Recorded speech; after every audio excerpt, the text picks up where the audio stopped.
ആ sugar level നിലനിർത്തുകയും ചെയ്യുക. പിന്നെ രക്തസമ്മർദ്ദം ഉള്ളവർ അത് കൃത്യമായിട്ടുള്ള കൺട്രോള് രക്തസമ്മർദ്ദം അതിന് ചെയ്യുക. പിന്നെ വെയിറ്റ്, റെക്കമെൻഡഡ് ആയിട്ടുള്ള വെയിറ്റ്, അമിതവണ്ണം ഒഴിവാക്കുക, റെഗുലർ എക്സസൈസ് ചെയ്യുക.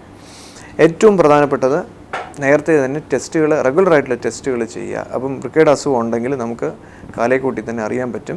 അത് കൂടാതിരിക്കാനുള്ള സ്റ്റെപ്സ് നമുക്ക് എടുക്കാൻ പറ്റും. ഈ റെഗുലറായ ഹെൽത്ത് ചെക്കപ്പ് എടുക്കുക എന്ന് പറയാറുണ്ട് ഒരു പ്രായത്തിന് ശേഷം. അത് ഡയബറ്റിക് കിഡ്നി ഡിസീസ് നേരത്തെ കണ്ടുപിടിക്കാൻ വേണ്ടി സഹായിക്കുമോ സർ? തീർച്ചയായിട്ടും. ഏറ്റവും പ്രധാനപ്പെട്ട ഇപ്പോൾ വന്നിരിക്കുന്ന ഏറ്റവും പ്രധാനപ്പെട്ട ഒരു ഡെവലപ്മെൻറ്റ് എന്ന് പറയുന്നത് നമ്മൾ റെഗുലറായിട്ട് ബ്ലഡ് ടെസ്റ്റ് ചെയ്യുന്നു. അതുകൊണ്ട് തന്നെ ഞങ്ങളെപ്പോലുള്ള നെഫ്രോളജിസ്റ്റ് ഇപ്പോൾ പല നേരത്തെ ലേറ്റ് സ്റ്റേജ് കണ്ടുവന്നിരുന്ന അസുഖങ്ങൾ ഇപ്പോൾ കുറച്ചുകൂടി നേരത്തെ കാണുന്നു. അതൊരു നല്ല ഒരു ഡെവലപ്മെൻറ്റ് തന്നെയാണ്. നല്ല ഒരു എന്താ പറയുന്ന ഒരു റെവല്യൂഷൻ എന്ന് തന്നെ പറയാം. കാരണം ഇങ്ങനെ ഒരു മാസ്റ്റർ ചെക്കപ്പ് അല്ലെങ്കിൽ എക്സിക്യൂട്ടീവ് ചെക്കപ്പ് ചെയ്യുമ്പോൾ പല പേഷ്യൻസിലും നമ്മൾ പ്രോട്ടീൻ അധികമുള്ള യൂറിൻ, ഞാൻ നേരത്തെ പറഞ്ഞ പോലെ പ്രോട്ടീനൂറിയ ഉള്ള പേഷ്യൻസിന് നമുക്ക് ഡിറ്റക്റ്റ് ചെയ്യാൻ പറ്റുന്നുണ്ട്.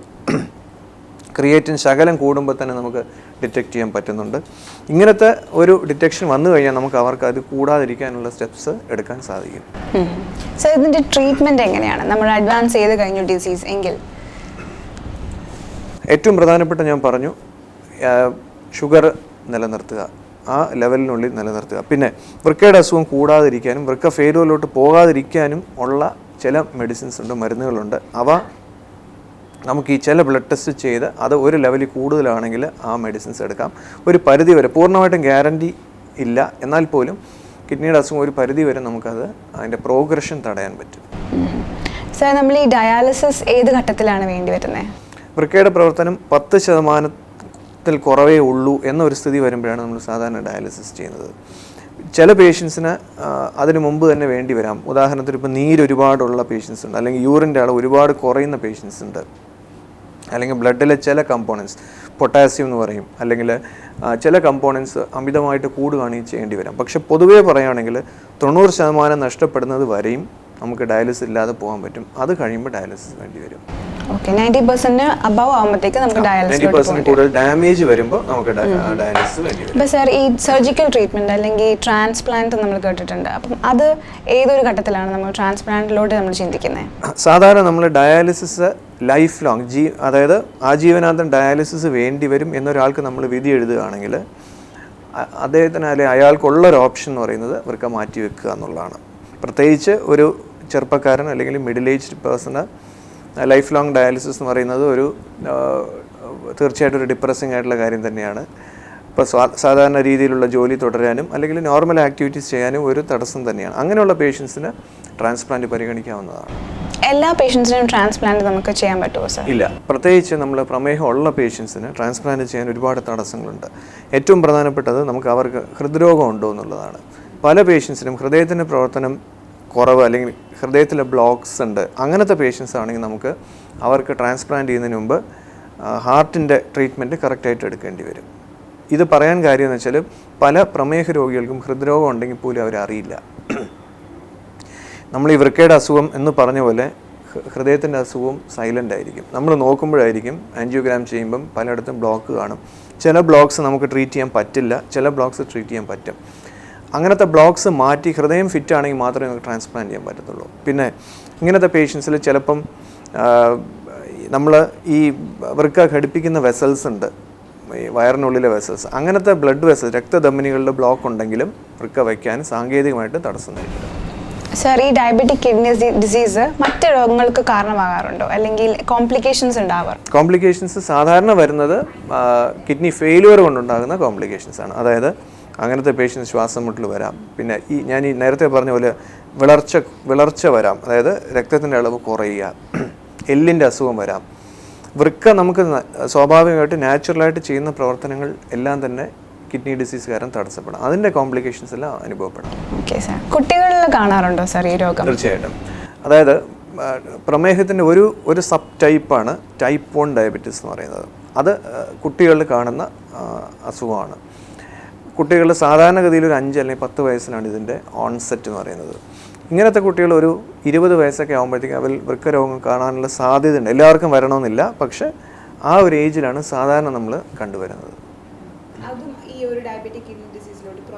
തീർച്ചയായിട്ടും ഇതേ അഡൽസിന് വരുന്ന അതേ രീതിയിലുള്ള ഡിസീസ് തന്നെയാണ്, അസുഖം തന്നെയാണ് കുട്ടികളിലും വരുന്നത്.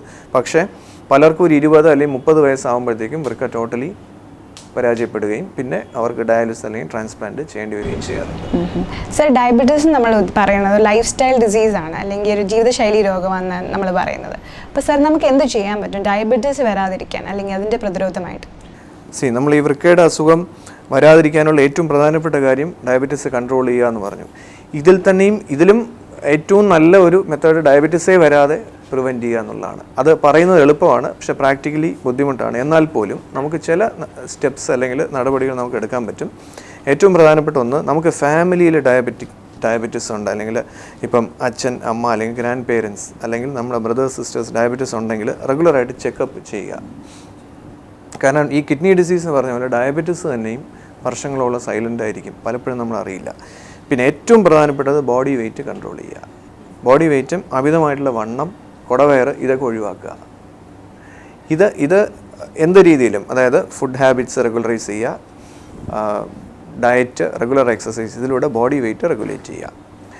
പിന്നെ ഉള്ളത് റെഗുലർ എക്സസൈസ്. ഞാൻ ഈ പറഞ്ഞ പോലെ ഒരു സെൻസിബിൾ ആയിട്ടുള്ള ഡയറ്റ്, ഇന്ന ഡയറ്റ് എന്ന് പ്രത്യേകിച്ചില്ല, സെൻസിബിൾ ആയിട്ടുള്ള ഡയറ്റ്. ഡയബറ്റീസ് ഡിറ്റക്ട് ചെയ്തിട്ടുണ്ടെങ്കിൽ കറക്റ്റ് ആയിട്ടുള്ള ട്രീറ്റ്മെൻറ്റ് ആദ്യമേ തന്നെ എടുക്കുക. സർ, ഈ ഡയബറ്റിക് കിഡ്നി ഡിസീസ് ഉള്ള ആൾക്കാർക്ക് ഒരു ഡയറ്റ് ഉണ്ടോ സർ, നമുക്ക് പ്രിസ്ക്രൈബ് ഡയറ്റ്? സ്പെസിഫിക് ആയിട്ട് ഡയബറ്റിക് കിഡ്നി ഡിസീസിനില്ല, പക്ഷേ ഡയബറ്റീസ് വരുന്നവർക്ക് ഒന്ന് പ്രമേഹത്തിൻ്റെ ഡയറ്റ് ഫോളോ ചെയ്യണം.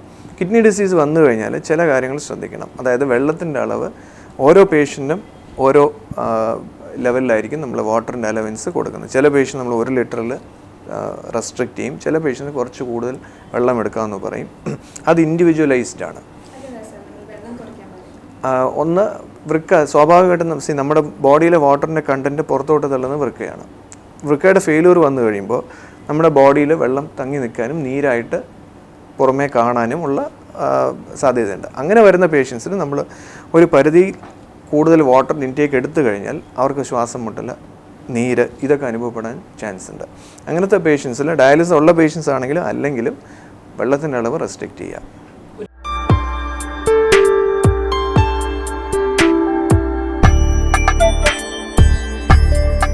അപ്പോൾ സാർ, നമ്മൾ സംസാരിച്ചുകൊണ്ടിരിക്കുന്നത് ഡയറ്റിനെ കുറിച്ചാണ്.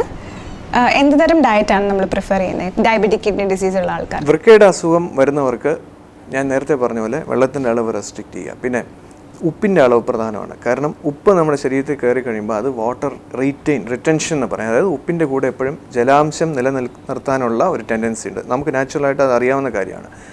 ഉപ്പ് നമ്മൾ എടുക്കും തോറും ബോഡിയിൽ വെള്ളത്തിൻ്റെ അളവ് കൂടാനും സ്വാഭാവികമായിട്ട് അതിൻ്റെ കോംപ്ലിക്കേഷൻസ് വരാനുള്ള സാധ്യത കൂടും. പ്രഷറുള്ളവർക്ക് നമ്മൾ ഉപ്പ് അധികം എടുക്കരുതെന്ന് പറയുന്നതിൻ്റെ ലോജിക്കും ഇത് തന്നെയാണ്. അപ്പം ഉപ്പിൻ്റെ അളവ് റെസ്ട്രിക്റ്റ് ചെയ്യുക. അതായത് നമ്മളൊരു 2 ഗ്രാമാണ് സാധാരണ പറയുന്ന കണക്ക്, 2 to 4 grams, ഏതാണ്ട് ഒരു 1/2 സ്പൂണാണ്.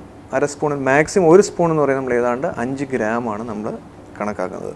അതിൽ താഴെ ഒരു ദിവസത്തെ സോൾട്ട് ഇൻടേക്ക് നിർത്തുക. പിന്നെ ഉള്ളത്, നമുക്ക് രക്തത്തിലെ പൊട്ടാസ്യം എന്ന് പറയുന്ന ഒരു അയോണുണ്ട്. അത് നമ്മൾ വൃക്കയുടെ അസുഖം വരുമ്പോൾ കൂടുകയും അത് ഹാർട്ടിൻ്റെ പ്രവർത്തനം, ഹൃദയത്തിൻ്റെ പ്രവർത്തനം ബാധിക്കാൻ സാധ്യതയുള്ള ഒരു അയോണാണ്. അപ്പോൾ അതിൻ്റെ ഇൻടേക്ക് കുറയ്ക്കുക. ഇപ്പം ഫ്രൂട്ട്സ് അല്ലെങ്കിൽ ഇളനീര് ഇങ്ങനത്തേതൊക്കെയാണ് ഇതിൽ. അപ്പം നമ്മൾ വൃക്കയുടെ പേഷ്യൻസിൽ, വൃക്ക രോഗികൾക്ക് നമ്മൾ ഈ ഫ്രൂട്ട്സിൻ്റെ അളവ് കുറയ്ക്കുക, ഇളനീരിൻ്റെ ഇൻടേക്ക് കുറയ്ക്കുക, ഇങ്ങനത്തെ ചില സ്റ്റെപ്സും നമ്മൾ പറയാറുണ്ട്. പിന്നെ ഉള്ളത്, വൃക്കയുടെ ഫെയിലൂർ കാരണം ശരീരത്തിൽ ഒട്ടനവധി ലവണങ്ങൾ എന്ന് പറയുന്നത്, അതായത് മിനറൽസ് അടിഞ്ഞുകൂടും. ഫോസ്ഫേറ്റ്, മഗ്നീഷ്യം ഇങ്ങനത്തെ ലവണങ്ങൾ അടിഞ്ഞുകൂടും. അപ്പോൾ ഇവയുടെ ഇൻടേക്ക്, ഇവ നമ്മൾ എടുക്കുന്നതിൻ്റെ അളവ് കുറയ്ക്കുക. ഫോസ്ഫേറ്റ് ധാരാളം ഉള്ളത് പാലിലുണ്ട്, പിന്നെ ഡേറ്റ്സ് പോലത്തെ ചില ഫ്രൂട്ട്സിലുണ്ട്. ഇങ്ങനത്തെ ഐറ്റംസ് നമ്മൾ റെസ്ട്രിക്റ്റ് ചെയ്യുക. പിന്നെ ഞാൻ പ്രത്യേകിച്ച് പറയേണ്ടതില്ല, ആൽക്കഹോളിൻ്റെ കണ്ടൻറ്റ് കുറയ്ക്കുക. പറ്റുമെങ്കിൽ പൂർണ്ണമായിട്ടും നിർത്തുക. കാരണം ആൽക്കഹോൾ കാരണം പ്രഷർ കൂടാം, വൃക്കയുടെ അസുഖത്തിനും ഡെഫിനറ്റായിട്ടും അത് വേഴ്സൺ ചെയ്യാം. ഇങ്ങനത്തെ ചില കാര്യങ്ങളാണ് പൊതുവേ നമ്മൾ കിഡ്നിയുടെ അസുഖം ഉള്ളവർക്ക് പറയുന്നത്. ഷുഗർ ഉള്ളവർക്ക്, അതായത് ഡയബറ്റീസ് ഉള്ളവർക്ക് നമ്മൾ ടോട്ടൽ കാലറി റെസ്ട്രിക്ഷനാണ് ഇപ്പോൾ പറഞ്ഞു വരുന്നത്. മധുരം പൂർണ്ണമായിട്ടും ഒഴിവാക്കുക എന്നുള്ളതല്ല, മൊത്തമുള്ള കാലറീസ് കുറയ്ക്കുക.